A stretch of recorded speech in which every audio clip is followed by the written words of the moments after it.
Good morning. I would like to talk about the Vatican and its very shady history.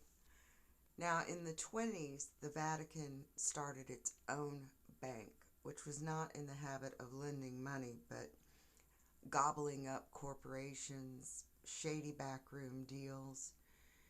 It was the Institute of Religious Works, the IOR.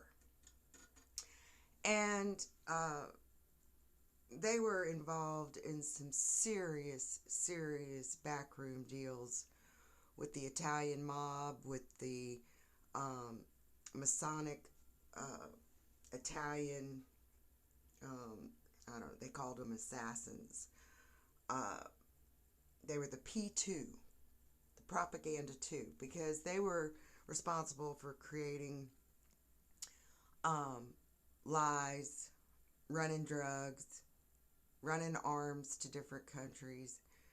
I mean, paying off judges, buying politicians, a lot of black magic. So when you think about when you're sitting in the cathedral hall of the Vatican, you're sitting in the mouth of a serpent, of a snake, and they don't hide it. So when they call it mass, it's mass mind control because they purchased the Libby Corporation, which was kind of like an octopus because they were responsible for food production, vitamins, prescriptions. Libby was involved in a lot of different things. So, how else would you want to mind control the masses? Um, but you buy up their food production because then they can put whatever they want in your food. And they were also responsible for all of these schools to continue the lie about our history and the origins from which we came. So, the Vatican, which is um, so demonic, so evil, most people can't wrap their heads around that, and they still continue to send their children to these Catholic schools, knowing damn well that children are being sodomized, that they're literally beating the creativity out of these kids because these creatures don't like creativity, they don't like free thinking. So, the history of the Vatican is a very dark, deceptive history.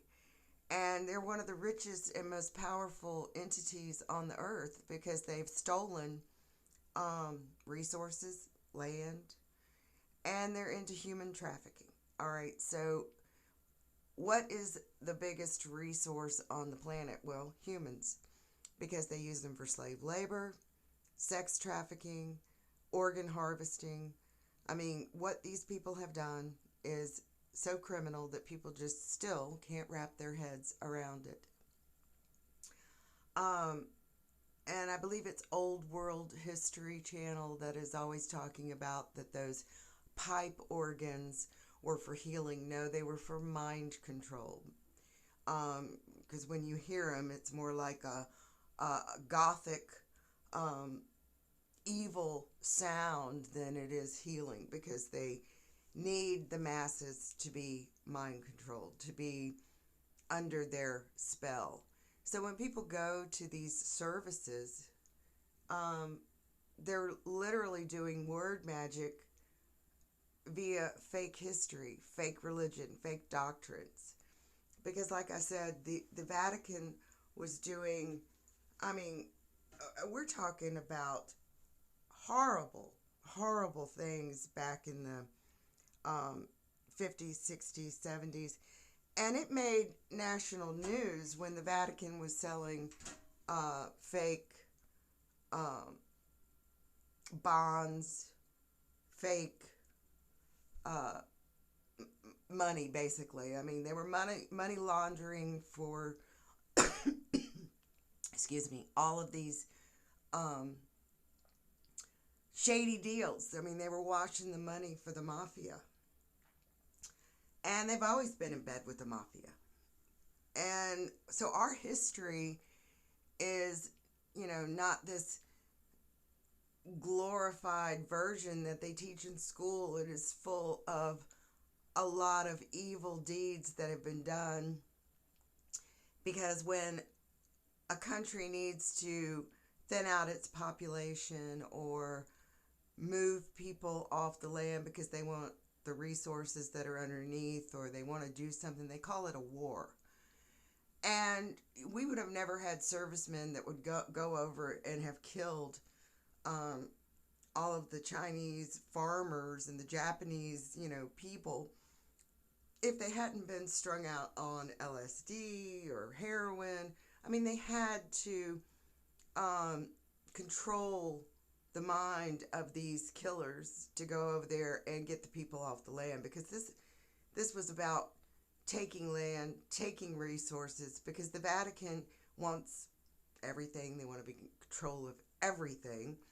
And if people really knew what they have stolen, not just our history, but the wealth that was on this planet or realm or whatever you want to call it, that people would be really amazed at all of the evil doings by a so-called godly religious organization, which is the furthest thing from the truth. All right, have a good day.